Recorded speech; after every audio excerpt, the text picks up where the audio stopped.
It's time for the Ron and Brian Podcast. Get ready to fill your ears with the latest news, politics, current events, and whatever else we feel like talking about this week. And now, your hosts, Ron and Brian. All right. I was going to say the champ is here, but he already knows he's here. Brian, how are we doing this evening? Episode 251, Sunday night, 8 o'clock, ready to dive right into it. I don't know about you. I'm exhausted. It has been a long week of media appearances for us, celebrations, people feting us for episode 250 last Sunday. Went 2 hours 20 minutes, a marathon of it, celebrating across the globe. I'm sure some people saw President Biden flying into Philadelphia this weekend. Had a brief meeting with him. He said, "Champ, you did a fantastic job." I'm like, "Well, thank you, Mr. President. I'm no longer the champ." And he just kind of winked and he's like, "I get it." Brian, how about yourself? How was your week? Listen, I was out and about through the town every night this week. Monday, I received the key to the city. The mayor of New York, Eric Adams, invited me down to City Hall for a ceremony that was just short of a ticker tape parade down Heroes Canyon. On Tuesday, the Queensborough, I believe they are borough presidents, Maria Conchita Alonso, she brought me out to Queens and basically declared that for the county of Queens, that March 30th will forever be recognized as the Ron and Brian Podcast Day in the borough of Queens, which was just great. It's respectful. Absolutely. On Thursday, I threw out the first pitch at Yankee Stadium for opening day. They said that it was raining. So what they did was they had me do it under the stadium in the simulation area. And they said that they were going to broadcast it to all the fans on the big screen during the for whatever reason it wasn't on the Yes broadcast. And then on Saturday, I attended the Life of Agony and Sick of It All concert at the Sherman Theater in Stroudsburg, Pennsylvania, where in the middle of Life of Agony set, Mina, the lead singer, stopped the band in the middle of a song, announced to everybody that I was in attendance, pointed to me out in the crowd. The roar of 1,000 voices, 2,000 hands being slammed against each other. Truly a humbling experience. This has been a week I will never forget. And at the same time, I will say that the love and affection that has been showered upon me is bounced right back. You know, the shield that I have around me, it's not to keep from receiving positive feedback, but it is also to bounce back and to let everybody know that I love them even more than they love me. So you like to reflect on it, and you like to really send it back to everybody. Absolutely, that's what I do. Fantastic. Well, I guess maybe the best thing to do is just really get into things, and let's start it off as we always do with Drink of the Week. Na zdrowie. Salud. Drink of the Week. Pleasure. Pause. Drink of the Week. Drink of the Week. Drink of the Week. Drink of the Week. All right, Brian, what did you bring to drink this week? This week, I want to issue a big thanks. Let's see if you go. You should be able to see it. It's a slightly blurred. We're going to send a thank you to the kind folks over at Big Storm Brewing Company. They sent me over a 6-pack of their Tropic Pressure Golden Ale. This is an American blonde ale, 4.4% ABV. It's a highly drinkable Florida ale steeped with hibiscus flowers for the perfect amount of natural sweetness. The nose smells of blossoming flowers, honeysuckle, and freshly baked bread cooling on a windowsill. I'm going to say that after my first sip,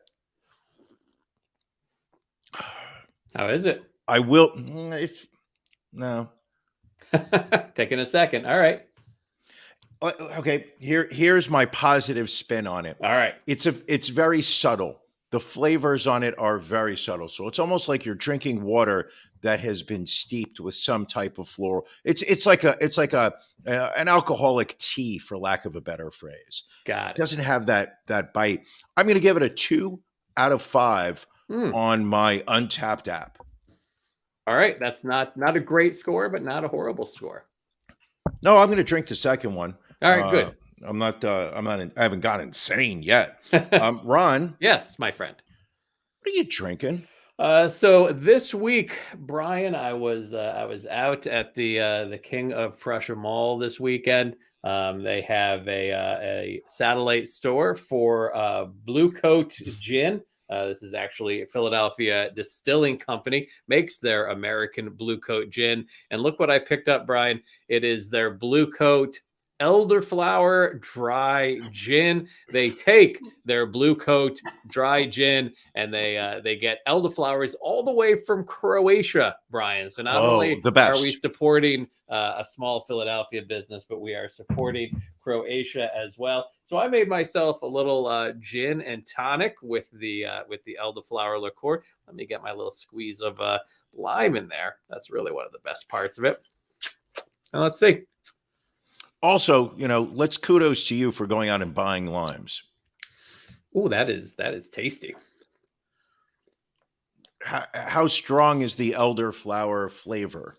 It's not overly strong. See, I think you don't like Saint Germain, the elderflower liqueur. I think Correct. probably primarily because of the sweetness. This maybe a number of other reasons. I don't know, Okay. but it's a subtle flavor.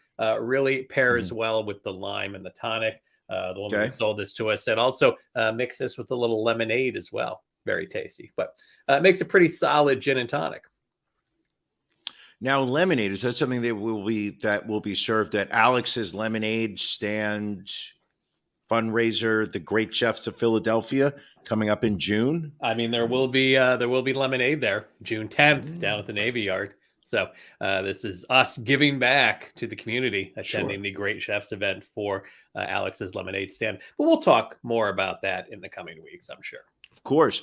Ron, if I may interject for a moment. Of course. I know that you are a big wrestling fan. I know that later on this week, you and I will be attending with two close friends of ours.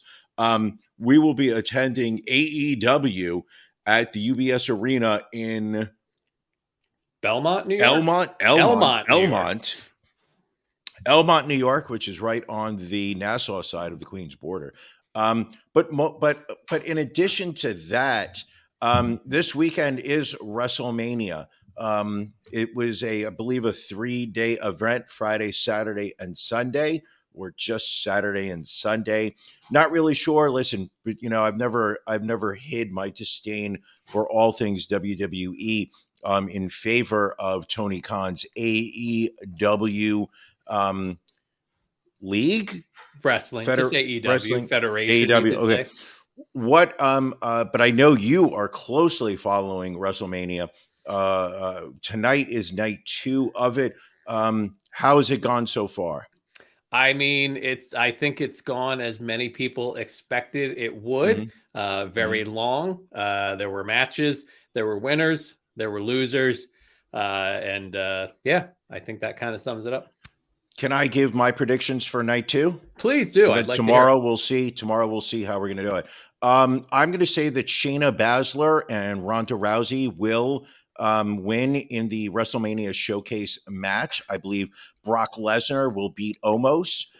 Edge will beat Finn Balor in the Hell in a Cell match. I've got Gunther. He will retain the Intercontinental Championship in the triple threat match that I think will be one of the most violent matches we've ever seen. Book that one. All right.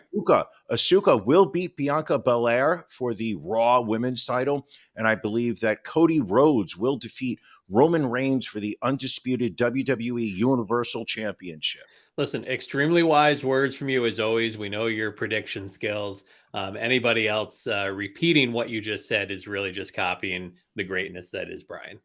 Sure. I mean, if anybody wants to go on Facebook and, post my picks and claim that they are their own, be prepared to hear from my lawyers. All right. Folks, it's Beef of the Week time. Ron and Brian's Beef of the Week.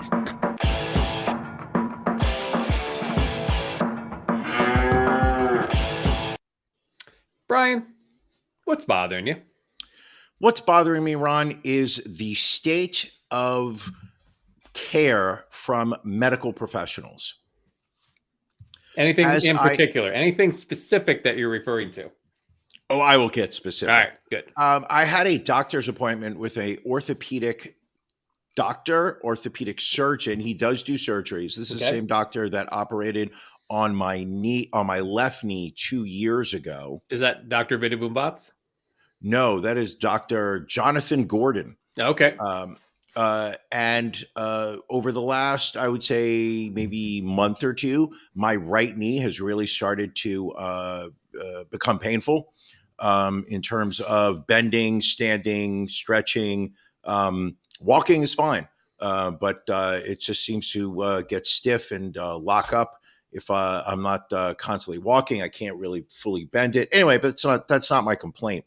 I could complain about my right knee, but I'm not going to. No, but the complaint is I made a doctor's appointment. I waited realistically speaking, I waited for 30 minutes in the waiting room before being called in. Now, keep in mind, I scheduled this at the beginning of the day. Sure. So that it would not interfere with the middle of my work day. So I waited about 30 minutes to be called in. I got called in. I waited in a room. A assistant came in, asked me a series of questions, where does it hurt? How does it hurt? Where, when does it happen? Et cetera, et cetera. Said, please, stay here. You will, we'll be right back. Came in maybe 5 minutes later and said, okay, we're going to send you downstairs for some x-rays. So they took some x-rays of my right knee. I went, back upstairs. Then I had to wait in the waiting room all over again, as if I'm starting the whole process again. You just got there, like you just walked in the door. Yeah. You would think that if I have already waited my half an hour to be called in, that I would then be the next person called in when a patient would leave. No. They basically put me in the back of the line and called everybody that was in the waiting room when I returned from the x-ray room in to meet with the doctor. Then finally I get called in and you can hear him. This is sad because I recognized his voice. You can hear him in other rooms coming in, talking to the patient, going into the next room, going back to the first one, talking to his staff in the hall. He literally has 4 different active patient rooms where he is sitting there talking to 4 different patients at any given time. Came in, basically looked at the x-rays, diagnosed me with what he believes to be arthritis, is going to schedule me for an MRI to make sure that we're not talking any soft tissue that has been damaged, that that it is arthritis that is actually the cause of it. He said, based on the way I described how it hurts and when it hurts, he's like, yeah, you're getting old. You got arthritis. And he was right with the left knee, so I kind of value his opinion. I didn't really like hearing it anyway. But just the lack of proper care. You feel you are being herded through like a cattle at a slaughterhouse. It is just, they'll rush you through. It's really start, wait. Okay, you spend 2 minutes with the doctor and then it's get the F out of here because somebody else needs to be in the room so they could charge a couple more $100s to the insurance. it was it's really sad that this is the way that the care that you are given. You literally have just a few brief moments to actually interact with your medical professional before they uh, condescendingly tell you need to leave and go into another room so they can meet another patient. And that's my beef of the week. And it's a valid one. Listen, I think we had this conversation back when my mom first got sick, and it was a case of it took months to get an actual diagnosis because it was very this. Oh, your back hurts. Well, you're just getting old, and it's like, Sure. yeah, well, your back hurts because you have bone cancer. So it's like, but had someone bothered to take the time, possibly that's diagnosed sooner. Who knows? Mhm. My beef, Brian, not Ron, as serious. Yes, I'm sorry. Yes. Ron, Yes.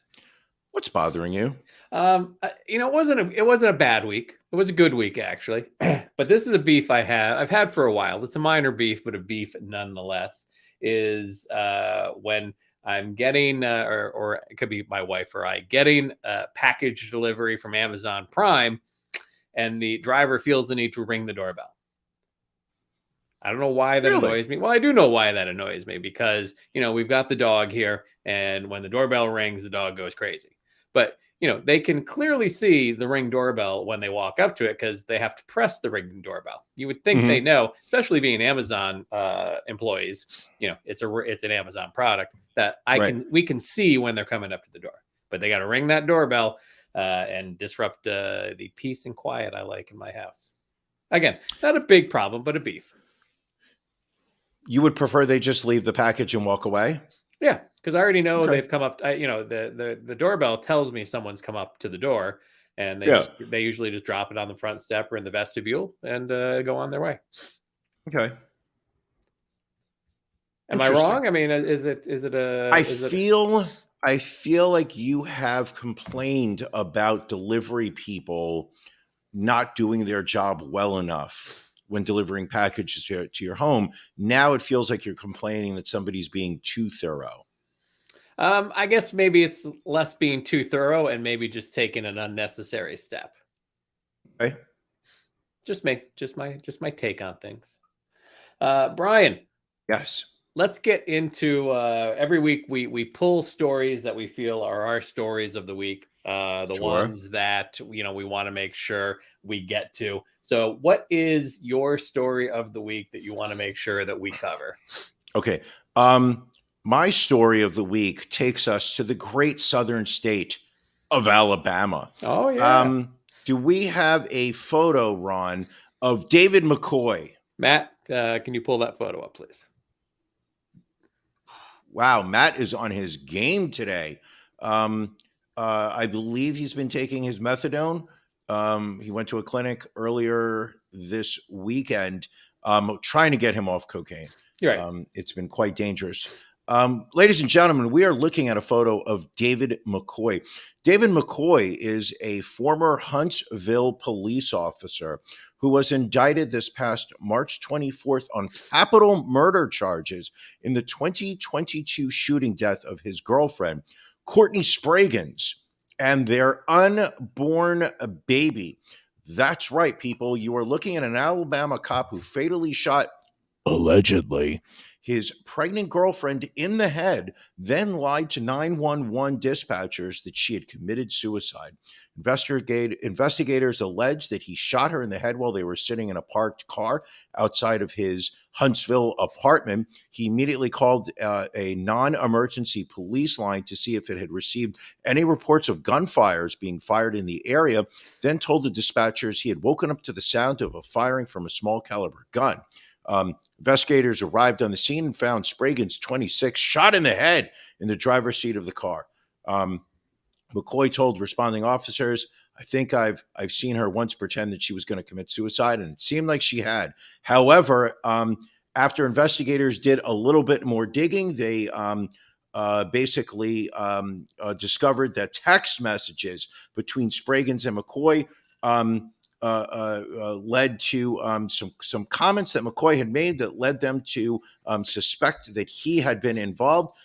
He tested positive for gunshot residue, and they said they found a pistol that was not his service weapon, along with Spraggins' cell phone, in a closet in his apartment. They also suspect McCoy was involved as Spragan's phone had been locked due to a number of wrong passcode attempts. Listen, people, we've all done that. Picked up our partner's phone, typed in the wrong passwords, and each time you do it, you lock it for a little bit longer. And he did it. He locked her phone out so many times that they are actually unable to access her phone. Wow. If you can believe that. So David McCoy, piece of garbage. A police officer, I don't want to say here's another example of an American police officer who believes that he is above the law when committing crimes that he is being paid to arrest other people for. I certainly don't want to come across that way. But David McCoy, you're a piece of garbage, allegedly, and I hope you rot in hell. Ron? Yes. What's your story of the week? Brian, this is a heartwarming tale. As you know, we are animal advocates here on the Ron and Brian podcast. I'm going to pull up a photo here of a 9-year-old and her goat named Cedar. The 9-year-old is the daughter of a woman by the name of Jessica Long, who enrolled her daughter in a 4-H project with the Shasta District Fair, where children are taught how to care for farm animals. And then the animals are entered in an auction to be sold and then slaughtered for meat in hopes of teaching children about the work and care needed to raise livestock and provide food. Well, as the little girl raised this goat for 3 months, obviously bonded very closely with the goat. The goat ended up selling for $903 at auction at the fair, of which the fair would have netted $671. But the daughter just couldn't bear it apart with her goat. The mother pleaded with the fair to make an exception and said that she would pay the money back, and even reached out to the individual that won the auction. And the individual that won the auction said, that's fine. We don't have to slaughter this goat. Oh, what a Happy heartwarming ending. story. Happy ending, What a Brian? so heartwarming. I'm so, this clearly is an example, Ron, of how I come here to show what is the worst part of humanity. And here you are dropping in all the great things about it. Oh, wait, hold on. The Shasta District Fair actually reached out to the Shasta County Sheriff Office. Armed with a search warrant, detectives drove more than 500 miles across North Carolina in search of the goat. Apparently, they found the goat at Bleeding Hearts Farm and Sanctuary in Napa County. The police took the goat, who we now feel has been taken and slaughtered. Since then, Jessica Long has filed a federal lawsuit against Shasta District Fair officials and the county, arguing it committed a, quote, egregious waste of police resources and violated her and her daughter's 4th and 14th Amendment rights. Thoughts on this, Brian? Okay, first off, I feel very bad for the girl. Her obviously her parents think that it is acceptable to crimp her hair. She's way too young for that. Fair. I believe at this point you should be using a children's shampoo. You want to condition the hair properly, but you don't want to crimp it because she's a little too young to be, for her hair to be getting that kind of heat damage. She's gonna carry that through the rest of her life. And you just hate to see kids being pushed through their childhood a little too fast. Let them enjoy it. Let them enjoy their childhood, people. Well, we feel sorry for Cedar. We feel sorry Sure. for the Longs. And as expected, the Shasta County Fair getting torn apart on social media this past week. Deservedly so, I would say. Of course. Ron, did they say in the article how the goat was prepared? They did not. They don't. Again, they're assuming the goat has been slaughtered. They do not have any more information than that. So it's possible that this goat is completely okay right now. Possible, but not probable. Okay, let's hold out hope. Yeah. Let's hold out hope. Oh, by the way, thank you, William Esquire, loyal friend to the show. He says that I am 1-0 in my WrestleMania Day 2 predictions. You know, I didn't want to call them locks of the week. We do No. that for football. No. Exactly. Speaking of football, Ron, baseball started this week. Major League Baseball opening day 2023. This past Thursday, I believe that would have been March 20. No, that was March 30th. March 30th. Ron, tell me, how are you enjoying the new baseball 2023 version? It's I like the pace. It's I believe the average length of the games on day one was about 35 minutes faster than last season. So I just I like the fact that it just keeps moving along. It's which is funny. Not a lot of screwing around. It's actually funny, Ron, because speaking to my my loved one over here, she also said that this year I'm 35 minutes faster. So that means you're negative 34 minutes and 30 seconds. 34 minutes of disappointment. Hey-o. Also, speaking of football, I actually watched an XFL game yesterday. I caught like the end of one of the games. And I mean, the quality of football is fine. I think it's you know it's not bad, but the production quality is horrible. I mean, first off, the uniforms looked like they were ordered from Vistaprint, like at a discount, not the upgraded package, the cheap package. Right. Just the camera work. For some reason, you're listening to the defensive coordinator call plays throughout like part of the game. But it just looks, again, I've seen like high school football games with higher production values than this XFL. Yeah, I mean, the games that I have seen, it is it's the level of play. The teams are consistent. You know, obviously it's not top-notch quality, but these are players that are, you know, tried for the NFL, maybe played a season or two, trying to get back into the NFL or trying to make it as you know, as former players. But what I think it's missing is something that separates it from the NFL. You know, this literally just feels like they're trying to keep football going during the spring and summer when the NFL is not in season.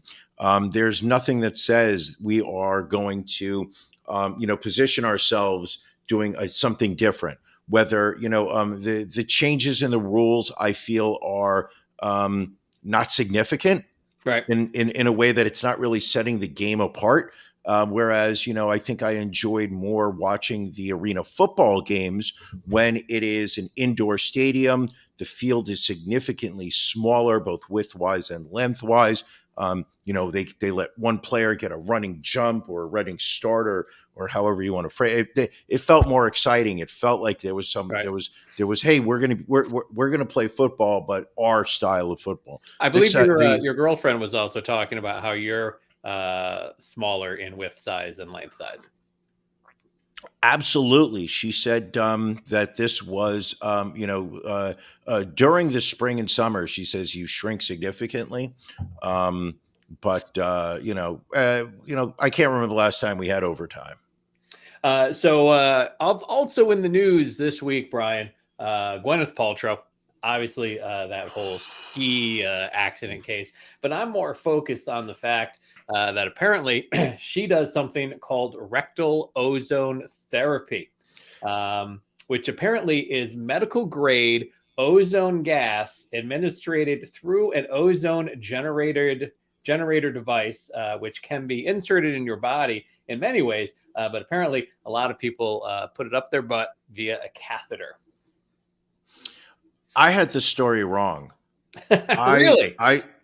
I thought that she was doing the laying out in the sun and spreading her butt cheeks apart. Oh, you thought she was doing like the sun bleaching. Yeah, that's what I thought she was doing. I did not know that she was actually inserting a catheter inside of her rectum and have ozone gas being inserted inside. I mean, the farts must be terrible. I mean, the gas has to come out. Technically smog. But so the therapy claims to have multiple benefits like reducing oxidative stress, giving the immune system a boost, and protecting your body from things like bacteria and fungus. But back in 2019, the FDA put out a warning against ozone therapy and its usage. I would say that it has helped her legal record, seeing as she is now 1-0 in the courts. Listen, this is my message to you, and the lesson that we as Americans need to learn here is that if you're going to be sued and you're going to court to defend yourself, have some ozone inserted inside of your rectum, and you're going to win your case. Tell you what, Brian, Ron, what did you think about that case against her? I think again it was the classic. He said, she said. There was no real evidence to back up who was more at fault than the other. I don't know that the witnesses necessarily helped, and I think the fact that I think the strategy that Gwyneth's attorneys took in really getting this guy up on the stand and having him talk about all of the trips that he has taken since retiring, I mean, around the world, just I think made the jury question how bad his life is. And again, he may have been in the right, but I think his attorneys didn't really, give him that appearance in court. And now, she only won $1 on the counterclaim, but he could be liable for all of her legal fees, which I'm going to go out on a limb and say were probably quite substantial. Easily six figures. Yeah. I would say low to mid six figures. I think what you said, you nailed it, which was this is a he said, she said. There's no evidence. And like, I read a great line on, I think it was Twitter, which was that this trial is the whitest thing to happen since Mitt Romney was caught in a snowstorm in Utah at a mayonnaise convention. And it literally at one point, she was saying like, what were the effects to you, Gwyneth? And she was like, well, I lost a half day of skiing. It's like, well, ooh. That's why she got a doctor. That's why she only got $1. Yeah. And then he claimed that he could not enjoy wine events. No, I mean, wine tasting was not the same as it used to be. There's more sympathy for the devil than for that doctor. Like he got at that point, it was just, I hope you lose. Real quick before we get off the ozone therapy. So Brian, the Drip Gym, located in Queens and Great Neck, Long Island, you can get this ozone therapy via an IV for $250 for 25-minute session. $250 for them to put ozone into my body? Yes. I don't believe this goes into your butt since it's an IV. I think it probably just goes right into your arm, which feels dangerous to me. I would do it if there was if we did like a GoFundMe for my medical bills afterwards. I would do this. Oh, it's good enough for, listen, I've been drinking bone broth for the past 8 days because that's what Gwyneth does. I've been lighting candles that smell like my vagina. I mean, Goop is the website where I get all of my lifestyle indications from. So, Brian, if you would be willing to get an ozone IV, I would pay the $250 out of my pocket. Ron, I don't think you understand how I'm willing to do just about anything for some entertainment. I would do it. If you're paying for it, I would do it. All right. We'll discuss this off the air. Do you realize the guilt you would go through if I died from it? I mean, it would be bad. I'm not saying it would. I'm not saying it would. Wait a second. Hold on.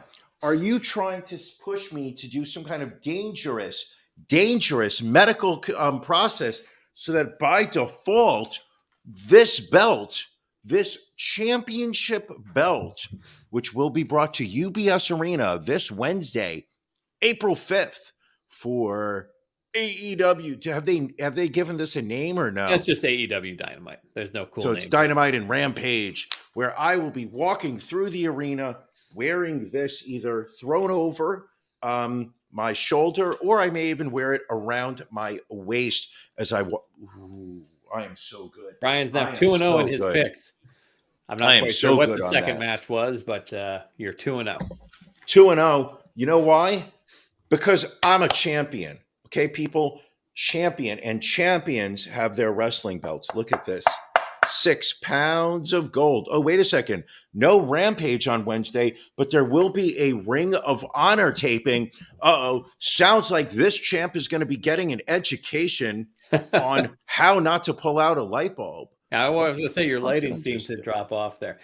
Brian, judges handed some GOP bills in a couple of different states a setback. We're going to go to Tennessee, where a federal judge has temporarily blocked a Tennessee law restricting drag shows.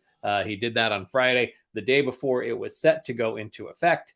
U.S. District Judge Thomas Parker granted the temporary restraining order, blocking enforcement of the law for 2 weeks, finding that it was, quote, likely both vague and overly broad. Listen, and there's another law that was passed. Not was it Texas or no? Which was the other case that we wanted to talk about? It was in Texas also. Okay, Texas. Yes.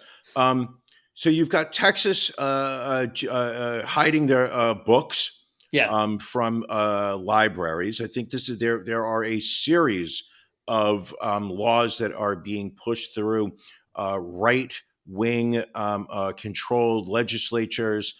And I think, even polls show that a majority of the people do not agree with these tactics. But what you're looking at here is state legislatures, the politicians are, they are pandering to their most radical bases. What just shocks me is the number of mass shootings that are going on, the number of children that are being shot to death in schools, and yet the most popular talking point right now amongst the right are drag queens and LGBTQ and the threat that they play towards children. And not one step has been taken in this country to make children in schools safer from being shot to death. Well, in Texas, we're referring to the federal judge that ruled at least 12 books removed from public libraries by Llano County officials, mainly because of their LGBTQ and racial content must be placed back onto shelves within 24 hours. Apparently, county officials removed books from the shelves of the 3-branch public library system and also terminated access to thousands of digital books because they could not ban 2 specific titles. Books ordered to return to shelves include Castle, The Origin of Our Discontents by Isabel Wilkerson. They called themselves the KKK, The Birth of an American Terrorist Group by Susan Campbell Bartoletti, and Being Jazz, My Life as a Transgender Teen by Jazz Jennings. I ghost wrote that book. These are now books that I'm putting on my reading list. Sure. I believe shouldn't you and I be purchasing copies of these books to be sent to these small towns? I think we should encourage all listeners of the Ron and Brian podcast. Maybe we'll put together an Amazon wish list, and we can put these books on there and have them sent to these libraries. Down Absolutely. in Texas. I just have to be sure, because on one of my wish lists that I have on Amazon, I can't let them get mixed together, because I have one wish list which is nothing but plastic cock rings.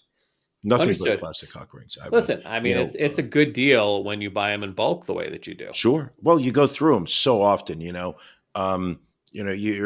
penis can only hold so much pressure.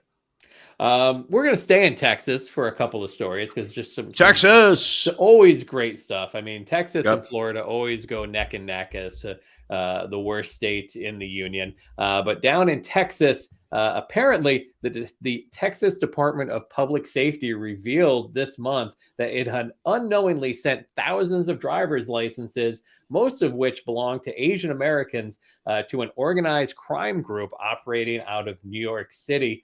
Apparently leading to credit card fraud, stolen data, digital SIM card access, and more. A 33-year-old senior consultant who asked to remain anonymous for fear of retaliation estimates that she has racked up $50,000 in losses through schemes that used her stolen Texas driver's license information.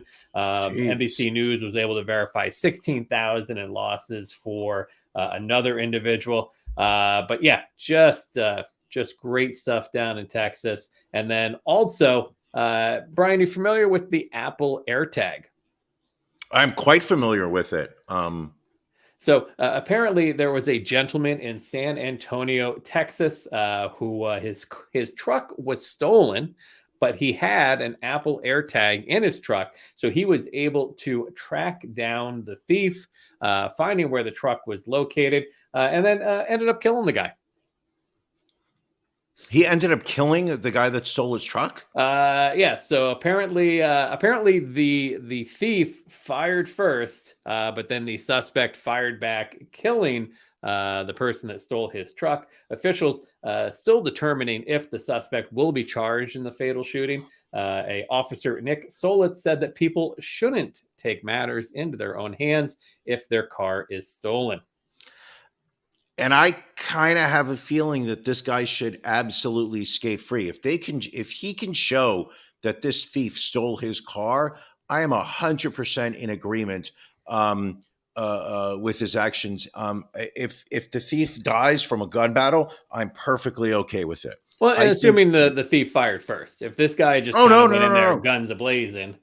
I'm actually okay with him going in guns a-blazing. If it's proven, You're all right with that? No. If it is proven that he went guns a-blazing into the wrong home, or that the person who he thinks stole his vehicle and turned up not to be, I think he should go to jail for the rest of his life. Okay. But I do believe in this country there has been a loss of fear. At least I can speak from New York. And obviously I'm talking more minor crimes and whatnot, but there's absolutely a sense. Are you disagreeing with me? No. That there has been kind of a loss of law and order in American society over quote unquote low grade crimes. Shoplifting, burglary, things like this are they have become such commonplace. You've got stores now that are there are stores that are closing down. Obviously, I don't believe that the reason is because they are avoiding theft. I just believe, they're trying to, increase corporate profits. Right. But, you walk into a CVS or a Walgreens and half the store is behind locked plastic. You walk in, you see these videos of people walking into department stores and just grabbing shit right off the rack and walking right out with it because they know that security has been told not to stop them. They know that police are working supposedly somewhere else on higher profile crimes, and they're not going to stop to handle a shoplifter. So if we as a society get to a point where we as citizens realize that the government's not here to protect us, the police are no longer here to help us, if we have to start taking the law into our own hands, as long as it is, we can prove that it is that we are righting a wrong, I'm okay with this car thief dying. All right. So to wrap up, Brian, supporting vigilantism and the New World Always. Order. Listen, I'm not saying a new world order. I'm saying that I watched, what was that Charles Bronson movie? Death Wish? Yeah, I watched Death Wish. Struck a very strong chord with me as a child, which was, listen, when the law fails you, you have no other recourse, it is, a moral right is more important than a legal wrong. I mean, I think so. I think that's a good way to put it.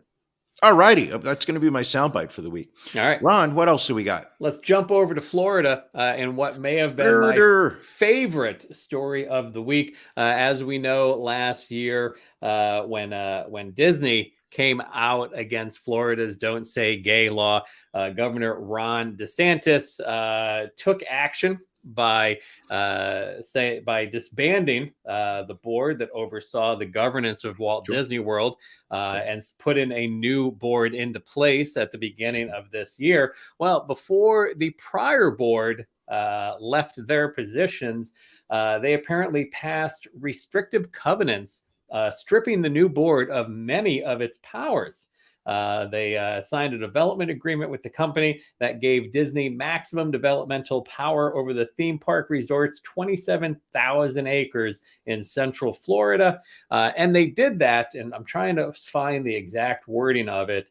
It will be in effect until 21 years after the death of the last survivor of the descendants of England's King Charles III. Such a random piece of corporate language. Apparently, I read into that. Not exactly random. Apparently, that is how lawyers used to get around. There's laws in states saying that you can't have certain provisions and laws that just run in perpetuity.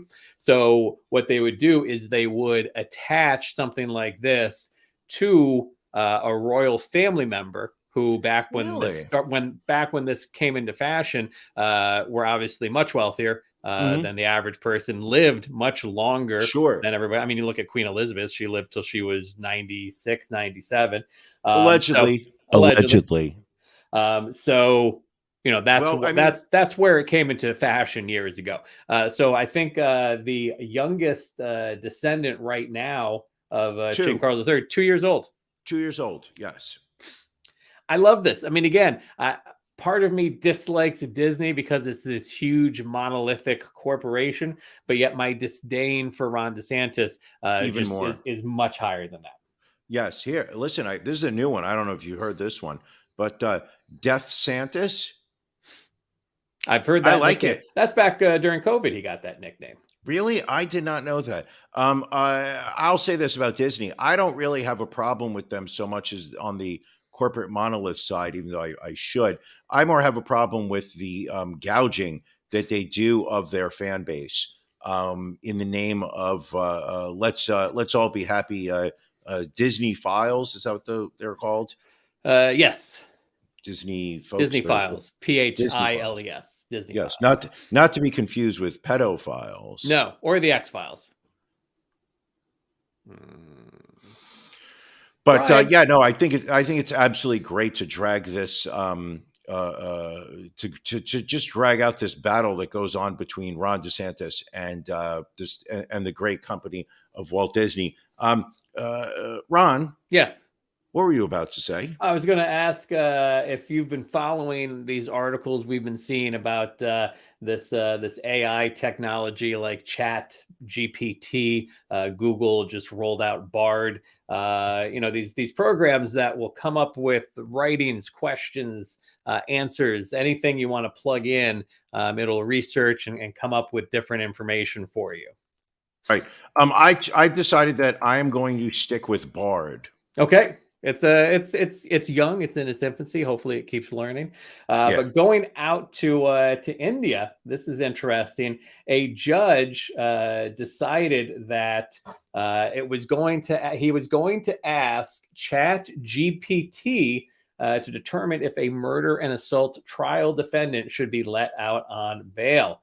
This occurred at the Punjab and Haryana High Court during the trial of Yaswinder Singh, who was arrested in 2020 for allegedly assaulting and killing an individual.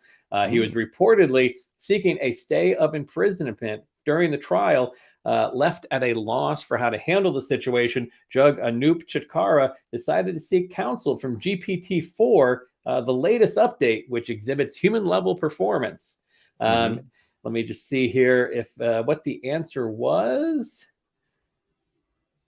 And it said if assailants have been charged with a violent crime that involves cruelty, they may be considered a danger to the community and a flight risk. But ultimately rejected the defendant's bail bid on the grounds that they did act cruelly before the victim died. Oh, interesting. But apparently, this is interesting. The Indian justice system has nearly 6 million pending cases in high courts and is notoriously backlogged. So apparently, this is a bit of an experiment to see if Chat GPT can possibly move some of these, hopefully, lesser court cases along. I don't know if you would want to rely on a murder case. So, Ron, if you're implying that people who are interested in committing crimes and likely will never actually see the inside of a courtroom, you're saying that India is the country to go to commit those crimes. I'm not saying that, because that's what I hear. That's what I'm hearing. You're the one who likes vigilantism, so maybe India is where you need to be Okay. be judge, jury, and executioner. I'm listening. Staying on the AI topic, a Belgian man recently died by suicide after chatting with an AI chatbot on an app called Chai. Hmm. Apparently, the app's chatbot encouraged the user to kill himself, according to statements by the man's widow and chat logs she supplied to Belgian outlet La Libre. Okay. When Vice tried the app, which runs on a similar open source GPT-4, it provided them with different methods of suicide with very little prompting. Interesting. Yes. Interesting. So apparently the man, referred to as Pierre in the article, became Sure. increasingly pessimistic about the effects of global warming and became eco-anxious, which is a heightened form of worry surrounding environmental issues. Mhm. After becoming more isolated from family and friends, he used Chai for 6 weeks as a way to escape his worries. Unfortunately, the chatbot talked him into killing himself. Really? Yes. The chatbot would tell Pierre that his wife and children are dead and wrote him comments that feigned jealousy and love, such as, quote, "I feel that you love me more than her," and, quote, "We will live together as one person in paradise." Creepy. A little bit. I mean, yeah. don't get me wrong. I know you speak to Mrs. Ron the exact same way. At times. But yeah. Ron, Yes. Ron, Brian, what are you watching? what am I watching? So what did I watch? I watched the second episode of Lucky Hank, the new Bob Odenkirk I on keep AMC forgetting. Plus. I'm writing that down. Sorry for being distracted. I need Again, to write that down. Second episode, very solid. I would recommend that. And also watched a movie called Missing. So it is, I don't know if you remember, there was a movie that came out a couple years ago called Searching, where it was a missing child. And basically the entire movie took place through different apps on the person's computer. So a very similar film style where this teenage girl's mom and boyfriend go missing while on vacation in Colombia. And so basically everything plays out as she tries to use tools available to her on the internet to try and track it down. I mean, it's an interesting story. I think it's watchable. It was like an hour and 40 minutes. And then also watched a documentary called Medicating Normal, which is talking about how people's lives have been ruined by being overly medicated by doctors, being left on medications for extended periods of time for certain pills. Again, kind of like you said earlier, the standard of care is horrible in this country. This documentary will just kind of reaffirm that, but just very, but interesting nonetheless. I think it's a very worthwhile watch. And also keep in mind, you and I, and your, I'm sure your mother also, we have access to good care, which scares the daylights out of me to the type of care that people who cannot afford proper insurance are getting. Right. Without a doubt. Brian? So yes. What are you watching? Oh, I'm continuing steaming through the new season of The Mandalorian, which is on Disney Plus. Have you not been watching it? No, I need to pick up on that. So then somebody else is using my login to watch The Mandalorian, because the last 2 episodes I have what do you call it? The last 2 episodes, when I went to go play the episode, you could see that the viewing tracker on the bottom was all the way at the end of the episode. Oh, no, that is not me. I would own up to it. If it no, I know you would. So I've been watching that once again, staying in true form to the template that is The Mandalorian. Every episode is him and Baby Yoda getting in and flying somewhere else. This season, basically, you were looking at the Mandalorian, whose name I'm not even going to pretend to remember. Basically, linking up with his own people, the Mandalores or the Mandalorians. I'm not really sure. And basically, as they try to reconnect with each other and become a people. Also, and we cannot speak highly enough. Season 4 of Succession started last Sunday. I was so excited that after our spectacular episode 250 extravaganza last weekend, 2.5 hours almost. I watched the newest episode of Succession. Just so great to be brought back to the Roy family and the different personalities within there. I know you said that you watched some of season 1 and then you just kind of ticked off, never really going back to it. Highly recommend it. I will say this: the writing on it is sharp. It's over the top, but you know it's going to be over the top. The dialogue, I think, is very clever. And I do feel that they've done a very good job with the character development of the different family members. You definitely have a great understanding of the different characters. I'm a fan of Succession. What else did I watch? Really not much. Just Mandalorian, knocking out. Though I do want to watch this Lucky Hank show. Check it out. Absolutely. Episode 3 is on tonight, so I'll be catching up on that tomorrow. Yes. Speaking of catching up, we've got a story that we were following for a while that we have a final update on, and that is the big pro fishing scandal that rocked the world last year. This is, who are these gentlemen? This is, I always forget their names, Chase Cominsky and Jacob Runyon. They were accused of stuffing fish with lead weights and fish fillets in an attempt to win thousands of dollars in an Ohio fishing tournament. They pled guilty last week to cheating and unlawful ownership of wild animals. They agreed to 3-year suspensions of their fishing licenses, and Cominsky also agreed to give up his bass boat worth $100,000. In exchange, prosecutors agreed to drop attempted grand theft and possessing criminal tools charges. So what you're saying is they're getting a slap on the wrist. It feels that way because the boat was something he got as a prize. So it's kind of like nothing ventured, nothing gained. Like it wasn't money out of his pocket. I mean, I guess the fishing licenses, I mean, I guess technically they can't compete for 3 years now. But yeah, I don't know. I don't know how I feel about that. Okay. How do you feel about it, Brian? You're a law and order. You are the law and order candidate on this show. So I want to hear how you feel about it.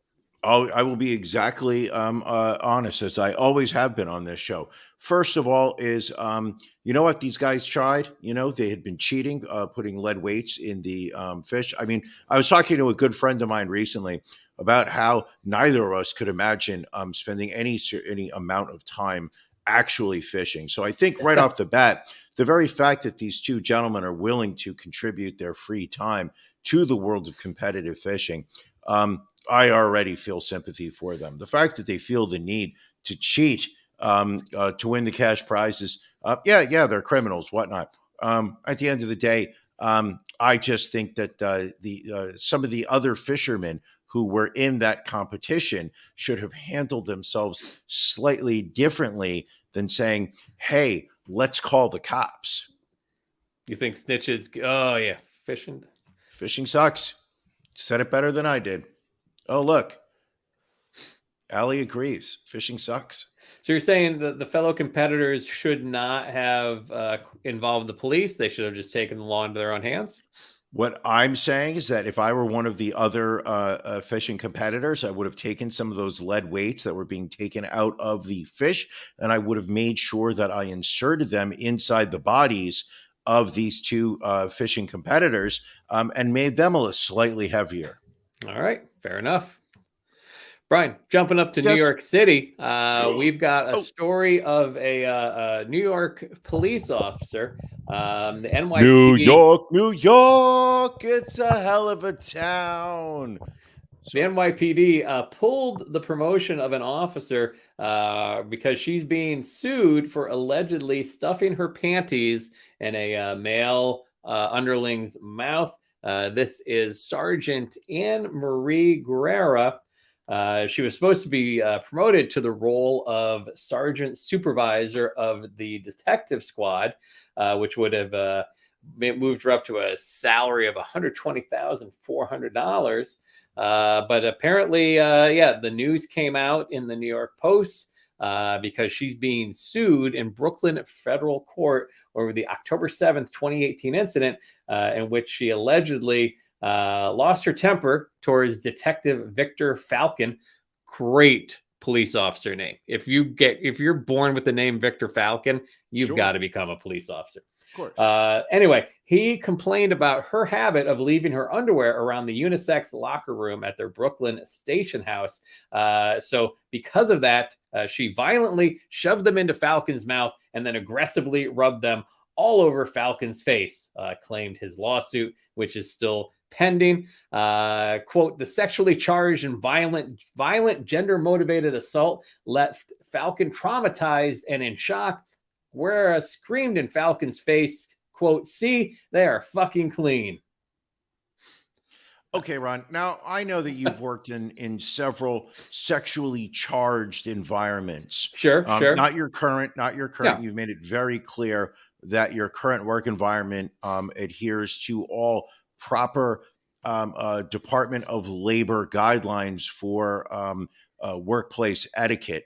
But you've worked in some areas where how do I say this?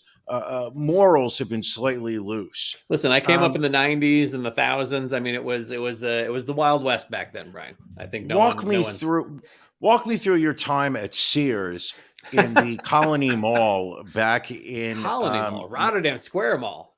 Rotterdam Square. I wasn't even close. All joking aside, Ron, let's visualize it. And maybe this should have been more of a Patreon story, because I don't know how, this is maybe we want to put this behind the paywall or whatnot, but it's too late. Cat's out of the bag. Say you're working at and your boss leaves her underwear all over all over the employee dressing room, we'll call it. Are you going to complain about it? I mean, it feels problematic to me. Whether it's men's underwear, women's underwear, I think just put the underwear away. Even if it's a locker room or a dresser room, just put it away. No one wants to see that. I agree with you, and at the same time, I feel a double standard. That if it was a female underwear being left around, I don't think that I would step forward to complain. All right. But I think that if some guy left his stained tighty whities, on the break room table, I think I would complain about it. All right. I think I hate to say this, but it might be, I don't think I'm being sexist, whatnot, but I think that I would give more leeway to a female supervisor committing wrong than a male. Listen, that's your prerogative. Not saying you're right or wrong. I do think you would agree William Esquire doesn't agree with that stance. I think I may have opened up a Pandora's box on this. I do think though you would agree that if someone did complain about said underwear, taking that underwear and shoving it in their mouths is probably the bad move. As an HR person, I think you would have to agree with that. Absolutely wrong move, especially since they're clean, because now they're dirty. That's right. The part that I don't understand. You had a clean pair of underwear. Obviously, you're going to change into them at some point. Now you have to bring them home because they're covered in saliva and remnants of Chick-fil-A. There you go. Finally, this week, a news anchor on a local station in Mississippi has been dropped from a news team after saying a Snoop Dogg catchphrase on air. Barbara Bassett of WLBT was taking part in a report on Snoop Dogg's latest successful wine venture when she used the catchphrase. And are we going to get in trouble if we say it, Brian? No, not at all. She used the phrase for shizzle my nizzle, and apparently that has caused her to be removed from the air for some reason. I disagree with this one strongly. Okay. I believe had she actually used the offensive term that nizzle is a Snoop Dogg vernacular for, I think then she should absolutely have been taken off the air. I think it was a story about Snoop Dogg. So, to use one of his more popular terms, this is something that he was well known for saying. I don't see the malcontent here on her part. Well, I think part of the issue comes with the fact that back in October of 2022, she remarked to a black reporter from the station at the scene at a Home Depot that for some reason she needed to procure a pie of some kind to offer to people there to get the scoop, and said that the reporter's, quote, grandmammy has some sort of recipe, which apparently is also a problematic phrase as well. Ah, shit. Did you really? Yeah. Okay. So I'm not taking a stand on her side. Let's walk away. All right. Yeah. So she, unknown whether she has been fired or if she has had to go through some sensitivity training yet again, but we will see.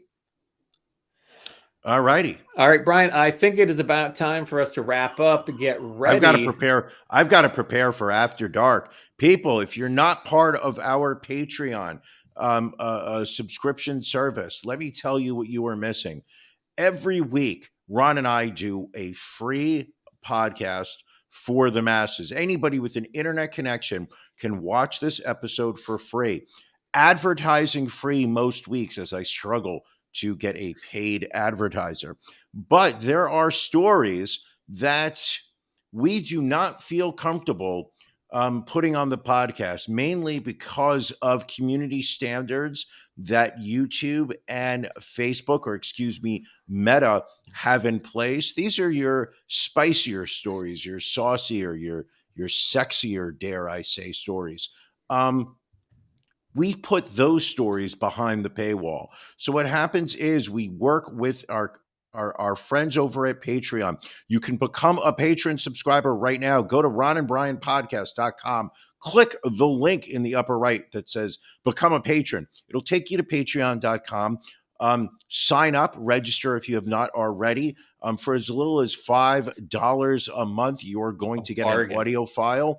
I mean, think about it. That is the price of a cup of coffee. And if you cannot afford $5 a month, I'm terribly sorry, because I do understand that this is not a need. This is a want, our right. Patreon. For $5 a month, you get an audio copy, an MP3 file that you can download, which has the audio of the extra minimum 30 minutes of bonus material that we do right after this podcast. For $10 a month, which I believe is our bronze level, you will get a link every Sunday, sometimes Saturday, if Matt is feeling productive. Of course, you get a link so that you can watch live the video, just like you're doing right now for those people who are watching live on Twitch, YouTube, Facebook. And what you also get is a video file that you can later watch at your convenience of the After Dark content that we put out. As little as $5. It supports the show. It is a way for you to say to Ron and I, thank you for being so absolutely fucking amazing. I want to help. I want to help offset the cost. Every time this ticker goes by below, you're watching it stream across. It costs us 78 cents Canadian. Price went up. That adds up. That adds up every episode. Ron, please stop. I know you want to keep running it, but I can't afford this. It helps offset the cost. Of the web hosting. The merch that we put up. It's an amazing time. Speaking of which, merch, for those people who have not purchased Ron and Brian podcast merch, you can go to our website, click the store link at the upper right-hand corner. For sale right now, refrigerator magnets, baseball caps, stickers. You have the famous Ron Breakfast Nook lapel pin. What do we have coming up more? Corporate Ron magnets are on their way, people. And these have been approved by Ron. He is very proud. Maybe you'll get him to sign one. Maybe. They're big enough that, maybe if you're lucky, hand him a Sharpie as he's walking out of the office, going into his car so he can swing by Wegmans on the way home to pick up one of their pizzas to serve for him and Mrs. Ron. You don't know. You never know what he's going to pick up at Wegmans. He's wild. But yeah, go to our website, buy some merch, support the show. We appreciate it greatly. All right. Well, again, we're going to wrap this up. We're going to get ready for After Dark. Brian, anything else before we head on out? I love you. I love the fact that we get to do this every Sunday. Thank you, everybody who has joined us over the past 70 minutes. For those who are watching afterwards, I appreciate the fact that you have set aside time in your day to spend with Ron and I, those listening to the audio files. Absolutely, you are appreciated. I think you're missing out by not getting the video, I have to say. But you want to know something? However you get your content, however you want to take it in. Some people like to listen to this while they're driving or working out in their local gyms. My friend Dom said to me that he loves listening to the podcast while he is on his Peloton in his apartment. Everybody does it differently. And to me, if you are going to, there's so much content out there. There's so many streaming shows. There's so many other podcasts. And if you decide that you're going to set aside some of your available time for Ron and I, just want to say we truly appreciate it. All right. Well, love you too, my friend. Thanks to all of you for joining us. Patreon folks, we'll see you in a little bit. Everybody else, we will see you next Sunday night.